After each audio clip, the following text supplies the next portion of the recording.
You ever have one of those days where you wake up thinking it's gonna be quiet? Just you, the land, and the sound of coffee percolating. And by sundown, you're questioning every rule about private property you thought you understood. That was my Wednesday.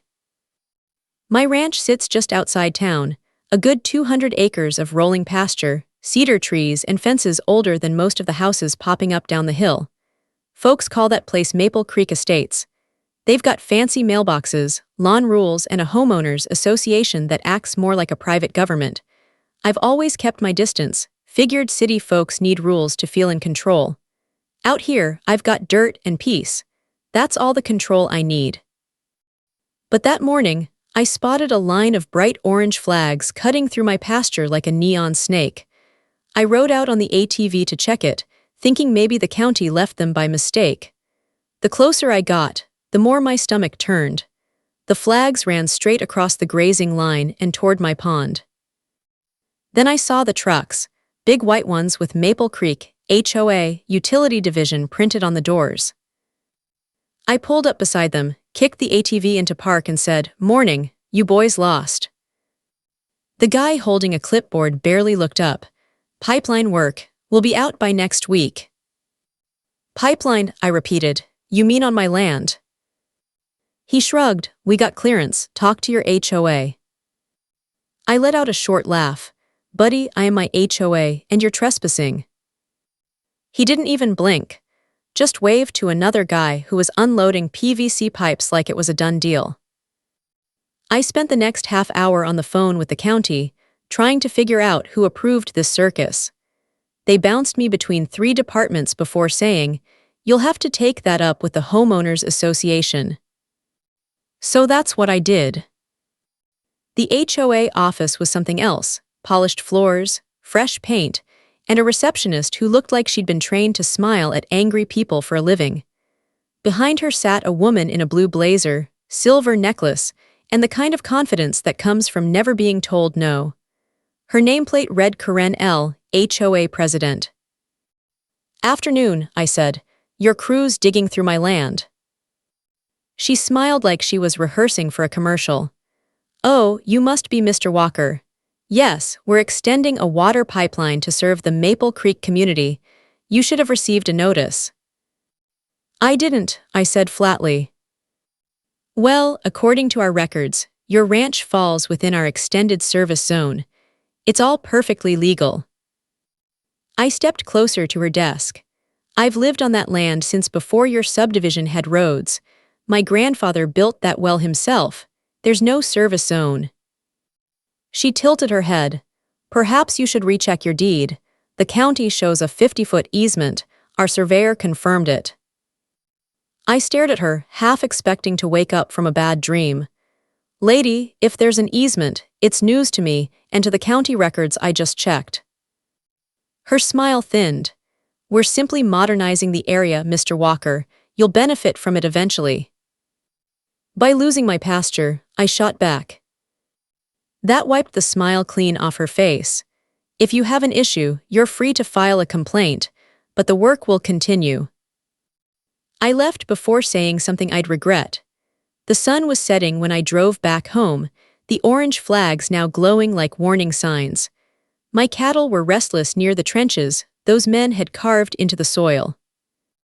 I parked the truck and stood by the fence, watching. Each clang of metal against rock echoed across the field. I swear, it felt like someone hammering on my ribs. After dinner, I pulled my old deed from the safe. No easement, no shared rights, just one clean, hand-signed line: private property of the Walker family, 1952. That should been enough.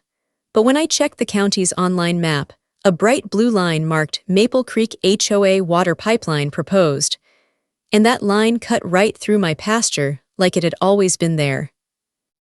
That night, I couldn't sleep.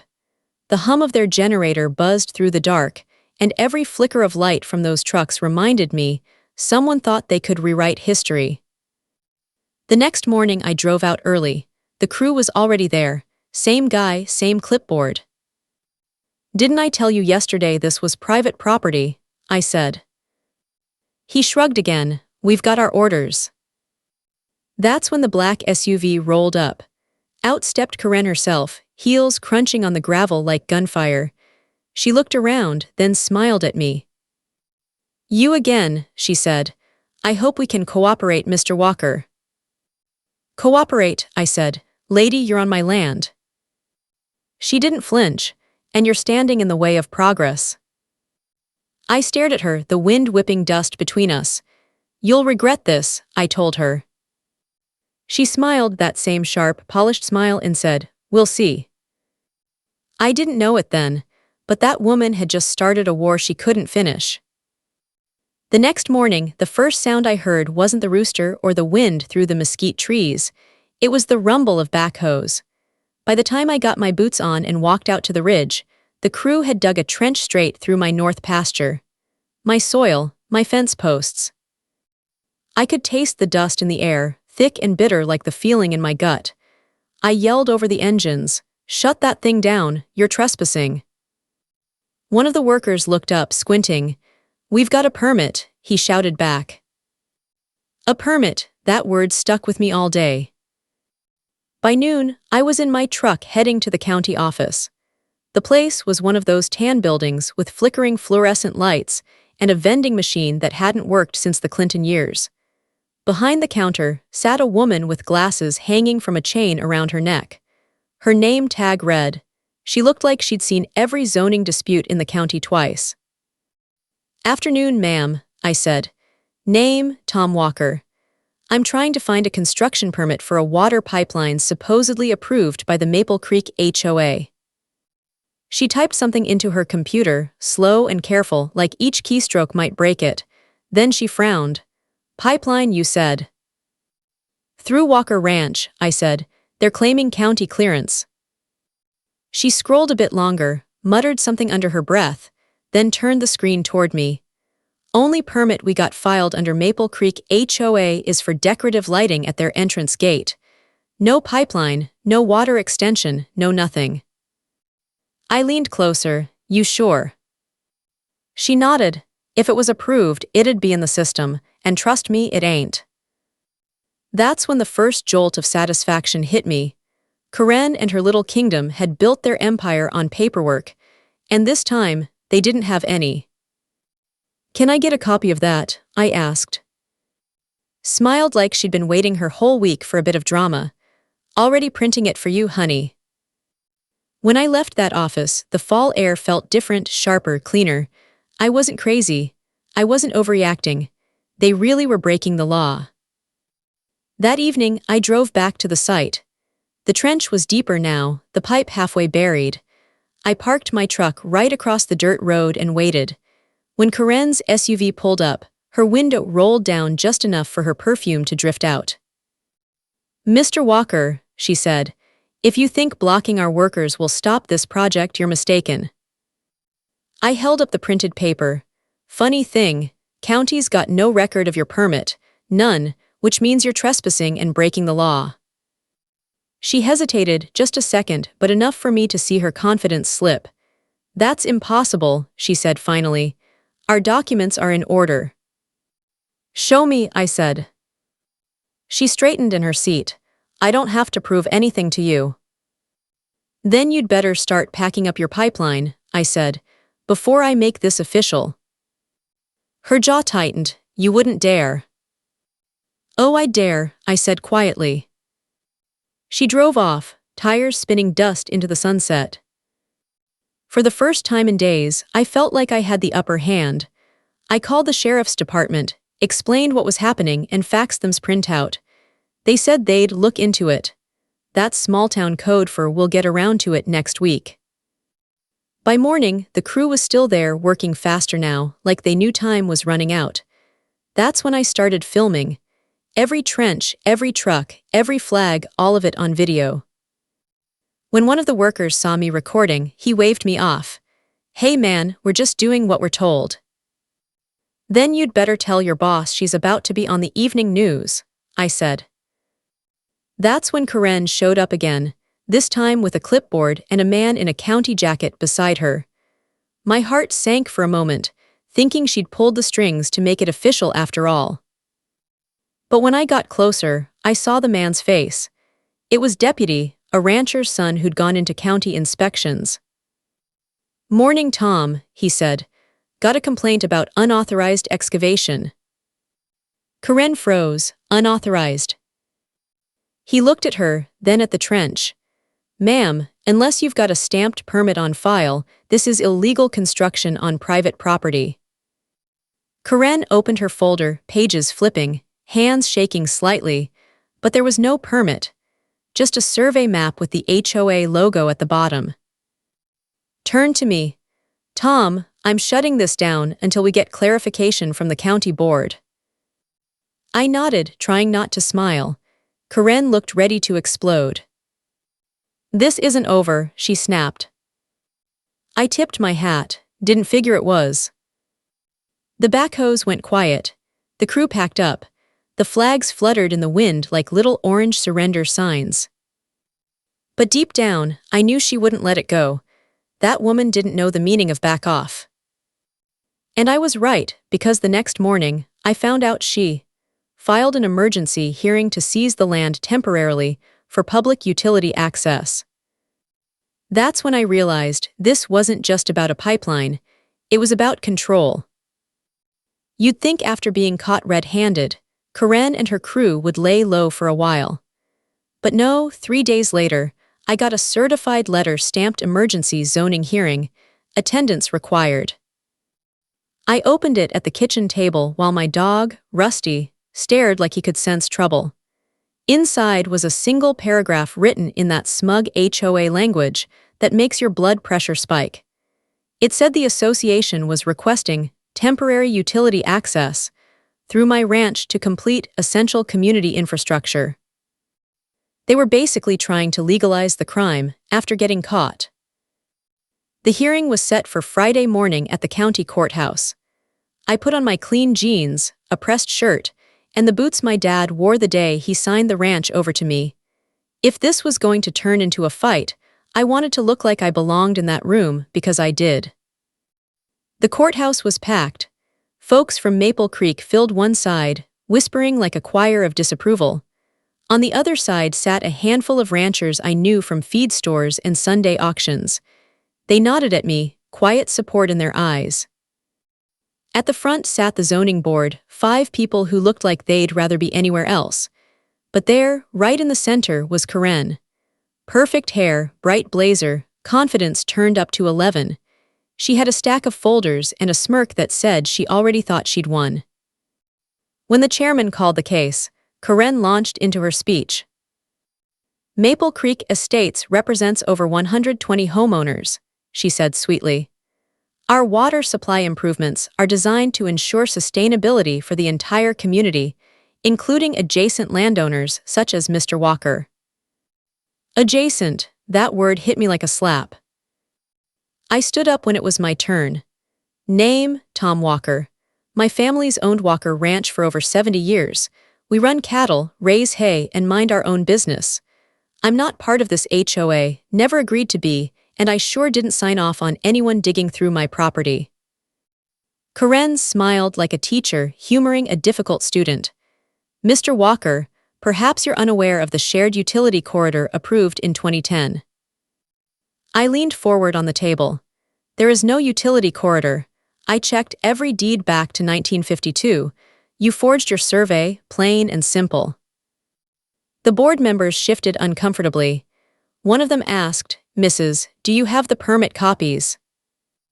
Karen opened her folder and started flipping papers like a magician pulling rabbits from a hat.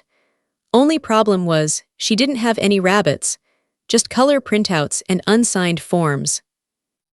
I could see the sweat forming along her temple. Then the chairman said, "Without an approved permit, this hearing can't authorize construction or easement seizure. It would have to go through the county council." Karen tried to recover, but the community— "Ma'am," he interrupted, "the community doesn't overrule property rights." A ripple of whispers ran through the crowd. I almost felt bad for her, almost. But then, right as the board was ready to dismiss the case, Karen stood again. "One moment," she said quickly. Mr. Walker's ranch benefits directly from our infrastructure. He receives runoff water from our reservoir. Therefore, he's technically using our resources. The room went dead silent. Even the air conditioner sounded like it stopped. I took a slow breath. You're telling me the rain that falls on your subdivision and drains into my creek belongs to you? She smiled faintly. Technically, yes. That's when the laughter started, not from me, but from the ranchers in the back. Deep, genuine laughter. One of them muttered loud enough for everyone to hear, "Next thing she'll say she owns the sky." Even the chairman hid a grin. "Mrs., he said finally, this board has no authority to claim rainwater ownership. Your motion is." Corinne's face hardened. She gathered her papers, stood, and stormed out without another word. Outside, I caught up to her in the parking lot. She was on her phone, packing near her SUV. When she saw me, she snapped, "You think this is over? I'll take it to the State Water Commission if I have to." I leaned on my truck door. "You do that, but next time bring a permit that actually exists." She glared, then climbed into her SUV and slammed the door so hard it rattled the window. For the first time in weeks, I felt like I could breathe again. The board had sided with me. The construction was officially halted. But deep down, I knew Corinne wasn't the type to lose quietly. Later that night, as the sun went down, I walked the fence line where the trench cut across my land. The dirt was still soft, the pipes lying half-buried like metal snakes waiting to strike again. Rusty followed beside me, sniffing the air. Something told me this wasn't the end. Because people like Corinne, they don't stop when they're wrong. They stop when they're broken. And if she wanted a fight, I was ready to give her one. After the hearing, things got quiet, too quiet. For about a week, I didn't see a single truck, no workers, not even those orange flags that had haunted my pasture.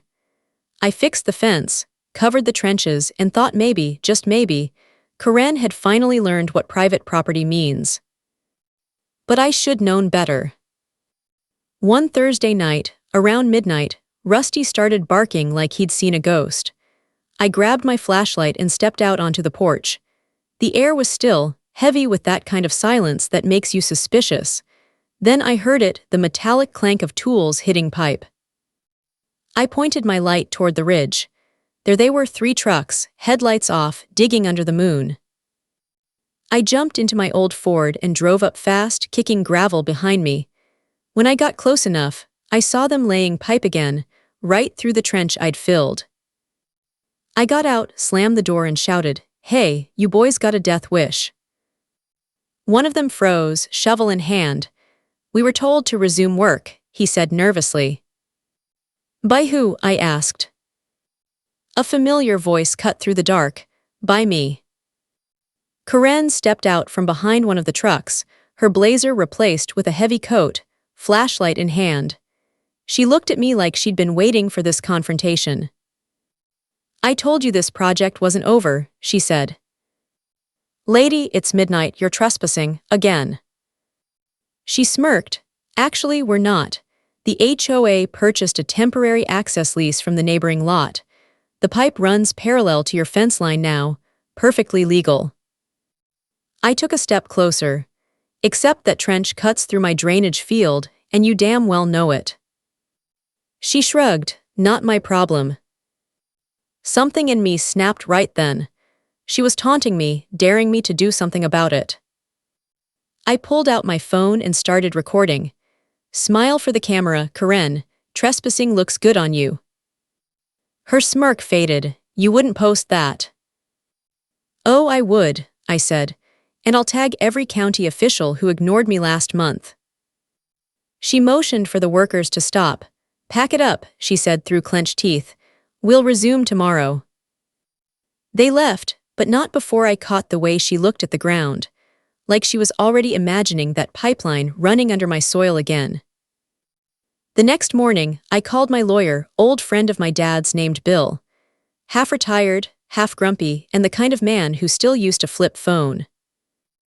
I told him what happened. He sighed and said, "Corinne, I've heard the name. She's tangled up in 3 other disputes. HOA Queen of Overreach.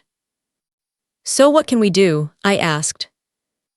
Well, he said, technically, if she's rerouted the pipeline and purchased access rights next door, she's in a legal gray area.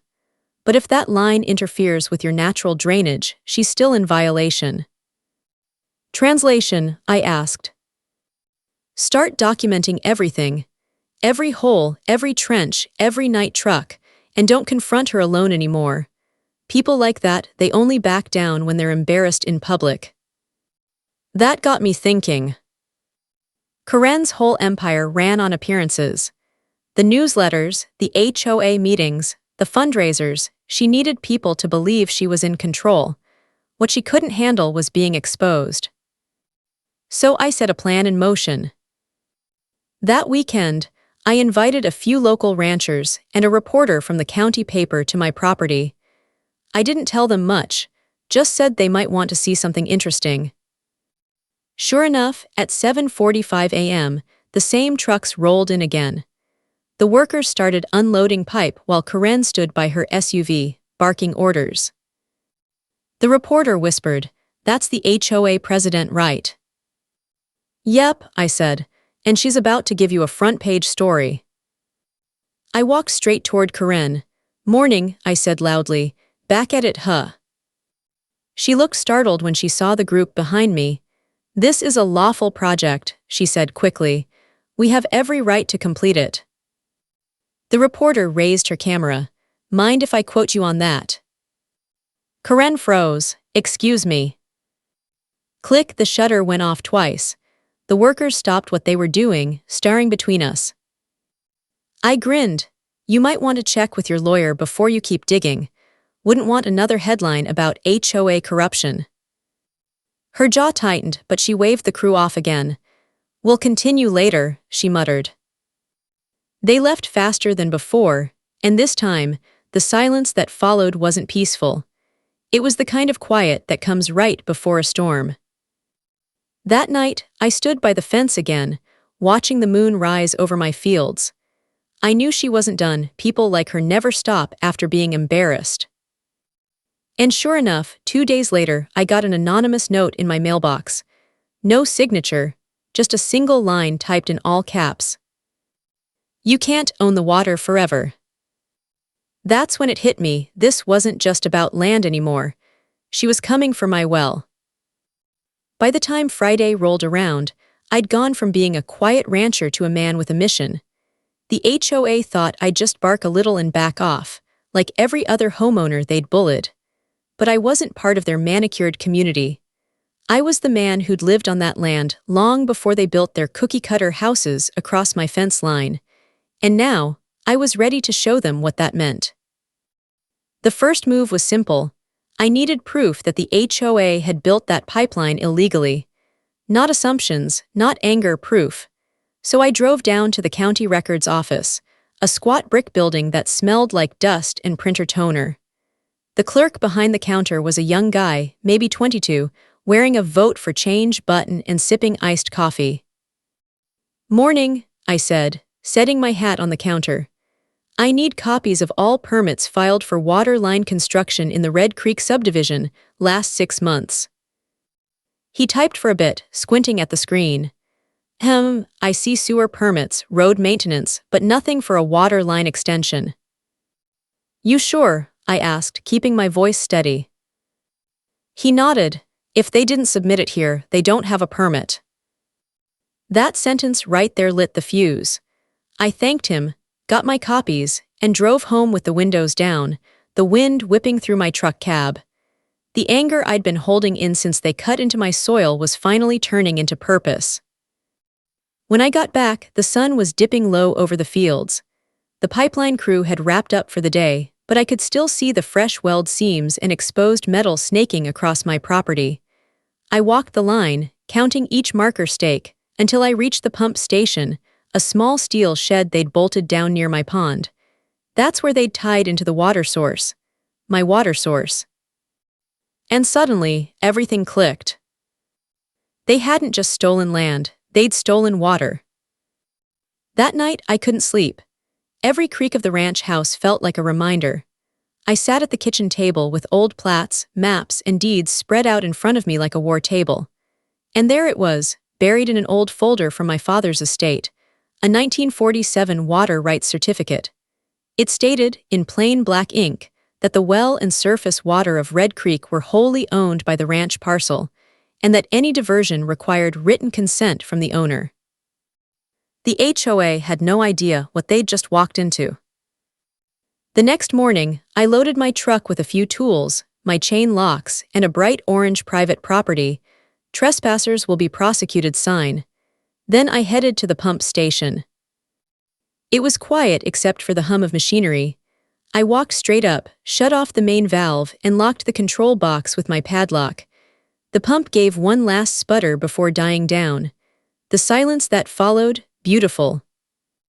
Within an hour, my phone started lighting up. Unknown numbers, HOA board members, and finally, Karen. She didn't even bother with a greeting. "You've shut down community water access. That's a felony." I leaned back in my chair. "No, ma'am, it's my well, and it's your felony if you keep trespassing." "You can't do that," she snapped. "Families rely on that line." "Then maybe you should thought about that before stealing it." There was a pause, the kind that happens when a person realizes the other side isn't bluffing. Then she hissed, "You'll regret this." "I already did," I said, hanging up. That evening, I stood by the fence as the neighborhood lights flickered across the horizon. One by one, I imagined faucets sputtering, sprinklers dying, and the HOA realizing their shiny, community water project had just run dry. But I knew they wouldn't take this lying down. The next morning, a white SUV with HOA administration decals rolled up my drive. Out stepped Karen, wearing sunglasses and that smug smile she must practiced in a mirror. Behind her, two board members followed, holding clipboards like they were deputies. "Mr. Hayes," she began sweetly, "we'd like to avoid legal escalation. If you'll unlock the pump, we can." I cut her off. "You're standing on private property. The only thing you'll be unlocking is your car door to leave." Karen's smile twitched. "We'll see what the sheriff says about that." "Go ahead," I said, holding up the deed. "Because he already knows this land and that water are mine." She froze when she saw the old seal and signature on the paper. Her voice faltered for the first time. That can't be valid." "Oh, it's valid," I said quietly. "And next time you try to dig through my ranch, bring a lawyer instead of a shovel." As her SUV backed down the drive, I could almost feel the panic setting in behind those tinted windows. The HOA had built their pipeline, but now they had a much bigger problem. Their entire system ran on something they didn't own. And I wasn't done yet. Because if they thought locking my well was bad, they hadn't seen what shutting down a whole lake looked like. When I woke up the next morning, the ranch was unusually quiet. No construction noise, no trucks rolling in, just the wind in the grass and the faint trickle of the creek. I poured myself a cup of coffee and stood on the porch, watching the sunlight crawl over the ridge. It should felt peaceful, but it didn't. Because I knew silence from people like Karen wasn't peace. It was plotting. By noon, I had my answer. A convoy of county utility trucks came crawling up the road, followed by that familiar white HOA SUV. Karen stepped out, clipboard in hand, acting like she was the sheriff of Red Creek. Behind her was a man in a county vest, the kind of bureaucrat who always looks nervous just standing near conflict. "Mr. Hayes," Karen called out, fake smile plastered on her face. "This is Officer with County Water Compliance.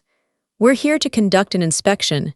You've interfered with a public utility, and that's a serious matter." I leaned on the porch rail, sipped my coffee. Public utility, that's funny. Because last time I checked, that pump house was sitting on my land, pulling from my well without a single legal permit.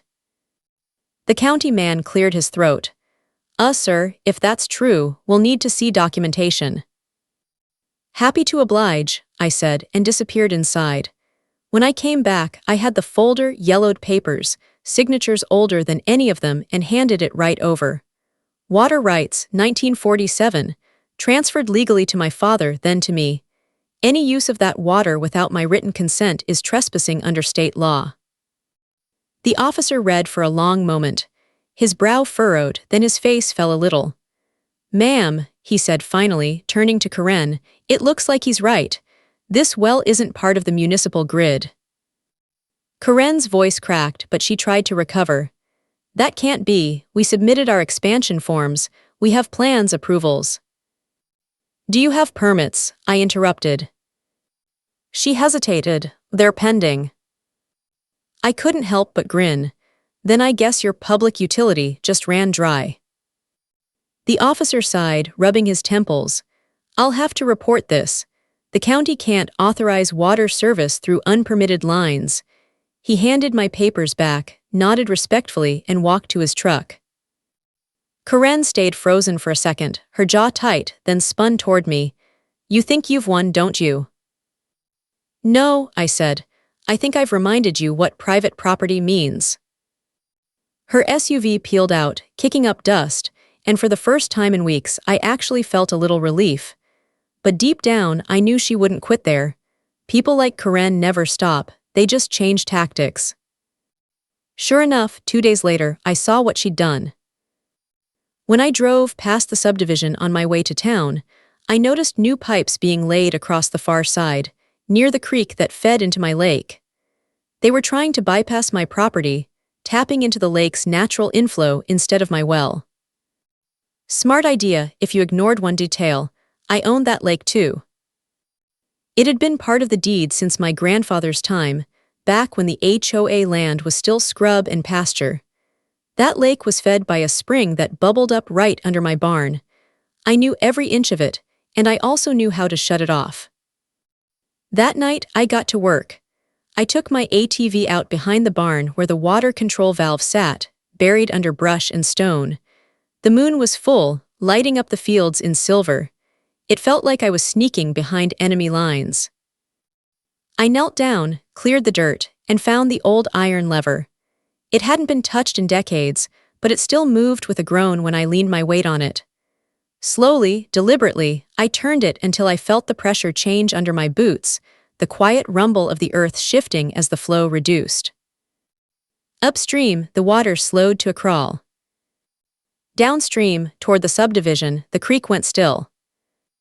By morning, I heard the chaos. Sprinklers dry, lawns browning, fountains gurgling air. The HOA's prized community pond looked like a puddle. By noon, Karen was back at my gate, screaming like a kettle. I didn't answer. I just watched from the porch, calm and quiet, while she waved her clipboard and yelled about environmental theft and criminal sabotage. She had no idea she'd built her empire on land she didn't control, feeding off water that never belonged to her. As she finally gave up and drove away, I whispered to myself, "You built your kingdom on my creek, Karen, and I just took back the crown." But something told me this wasn't over yet. Because that evening, I saw new headlights down by the pump station, and they didn't belong to any HOA truck. That night, the sound of tires crunching gravel pulled me out of my chair. I'd been sitting by the window, half dozing, half listening for trouble. The glow of headlights crawled across the pasture, heading straight for the pump station near the creek. It was Karen this time. The lights were too steady, the engine too low. I grabbed my flashlight, slung my jacket over my shoulder, and stepped out into the cold air. By the time I got down to the pump house, 2 trucks were parked by the gate. A few men stood near the fence, flashlights sweeping over the locked valve. One of them was on his phone. The rest were trying to pry open the control box I'd sealed with my own lock. "Boys," I called out, loud enough to make them freeze. "You planning on finishing what Karen started?" They turned, startled. The guy with the phone stepped forward, older, mid-50s, hard hat, badge clipped to his vest. "Sir, I'm Mark, State Water Commission. We've had reports of illegal obstruction of a community water source." "Then you've been talking to the wrong people," I said, shining my light on the sign by the gate. "Private property, no trespassing. This isn't community anything.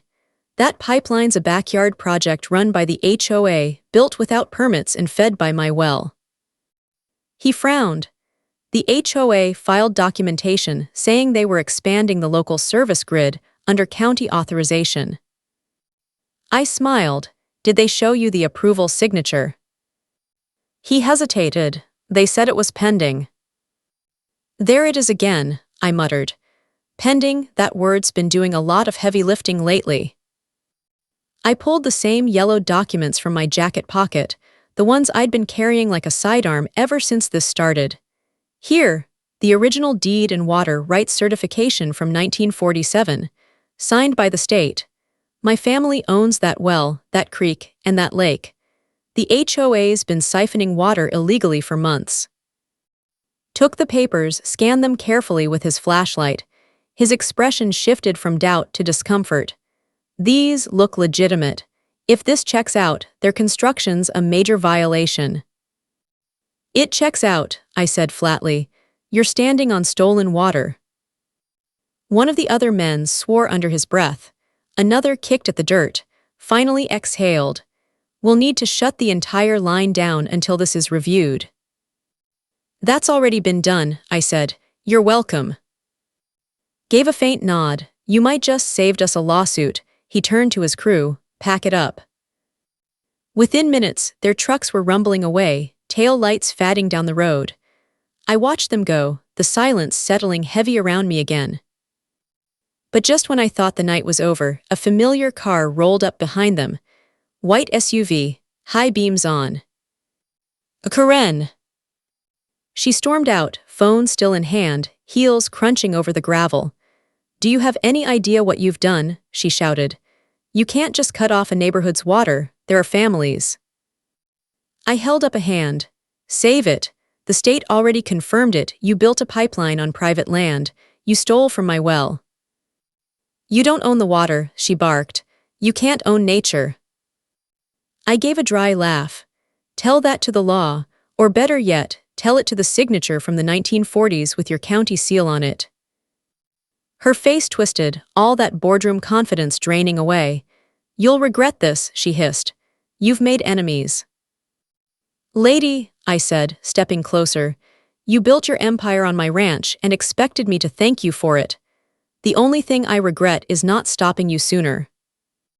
She turned on her heel, muttering into her phone as she climbed into the SUV. I caught a few words: lawsuit, public endangerment, media. She sped off, tires throwing dust. By the next morning, the fallout hit fast. HOA members were in uproar. No water, no irrigation, no fountains for their fancy front yards. Some of them came to my gate asking for answers. Others just glared from their cars as they drove by. But it wasn't anger that got to me. It was the desperation. Kids carrying buckets, neighbors arguing over bottled water, all because their board thought they could cheat a rancher and get away with it. That's when it hit me. I didn't need revenge anymore. The truth had already done the work. Still, I wasn't done protecting my land. I called that afternoon. I want full documentation of that violation filed, every foot of pipe, every invoice, every permit they faked. He didn't even hesitate. Already on it, Mr. Hayes, the county's opening an investigation. HOA leadership could face fines, even criminal charges. Good, I said quietly. They wanted a pipeline, now they'll drown in paperwork. That night, I stood by the lake. The moonlight shimmered off the calm water, the same water they'd tried to claim as their own. For the first time in weeks, the ranch felt like mine again.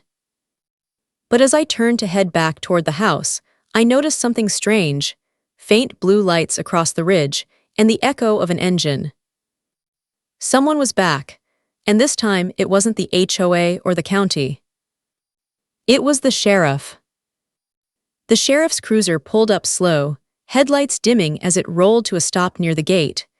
It was late, close to midnight, and the air had that cold, metallic bite that comes before a storm. I grabbed my flashlight and met him halfway down the gravel road, boots crunching in the quiet. Sheriff, I said, keeping my tone calm. He tipped his hat. Hayes, Heard you been stirring up quite the mess down here. Depends who you ask, I replied.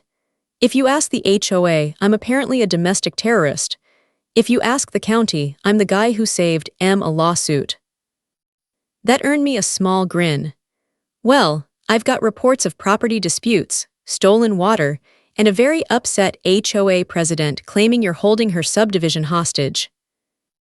I snorted, figures she'd skip the truth and go straight for drama. The sheriff leaned against his cruiser, arms crossed. So, what's the story? I handed him the folder, the same one I'd been showing everyone else for weeks. He flipped through it, his flashlight glinting off the old pages. When he got to the water rights certificate, he whistled low. 47, huh, that's older than me, looks like your claim's solid. It is, I said.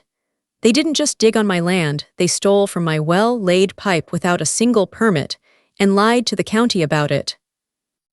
He nodded slowly. Well, that'll explain why the county called me earlier. They're sending inspectors tomorrow. HOA's under official investigation. I could finally breathe a little. So, what now?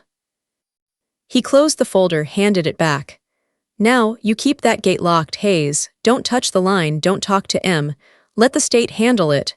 But between you and me, he gave a half smile. If this was my land, I'd have done the same thing. That was the closest thing to approval I needed. The next day, Red Creek looked like a circus. County trucks, environmental surveyors, even a news van parked by the entrance of the subdivision. Karen was packing near the HOA office, shouting into her phone as two inspectors walked around with clipboards. I stayed on my side of the fence, leaning on the post, watching. It didn't take long for the reporters to find the story. Local rancher battles HOA over illegal pipeline. They painted me as the quiet landowner defending his rights, and Karen as the power-hungry HOA president who'd overreached. By afternoon, the whole neighborhood knew. People who once glared at me were now driving past with polite waves. One guy even stopped by the fence. Hey, Mr. Hayes, just wanted to say sorry about all that. We didn't know they were stealing your water. Not your fault, I said. You trusted the wrong folks to run the show.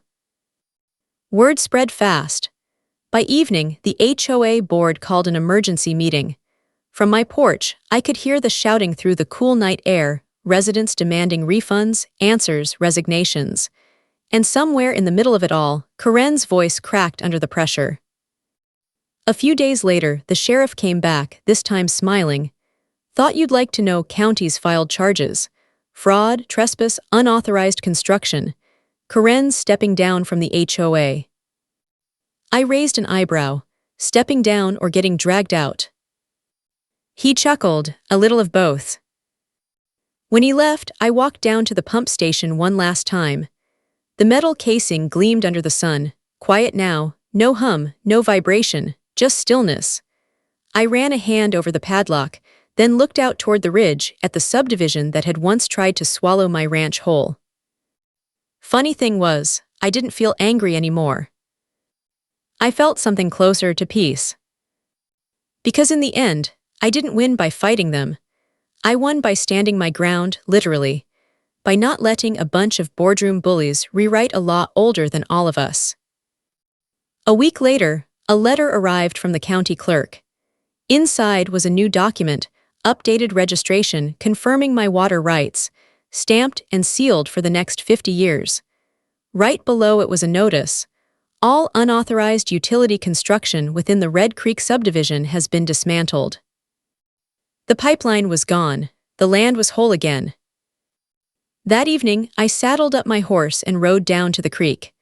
The sunset painted everything gold, the barn, the fields, the glimmering water that had started this whole war. I let the horse drink, then looked across toward the distant houses. For the first time, they looked small. That's when I finally said it out loud, quiet, but certain. They built a pipeline through my ranch, so I shut it down for good. And this time, no one could ever take it back. Every HOA has a story on HOA Headaches. You'll hear the ones they tried to bury. Subscribe today.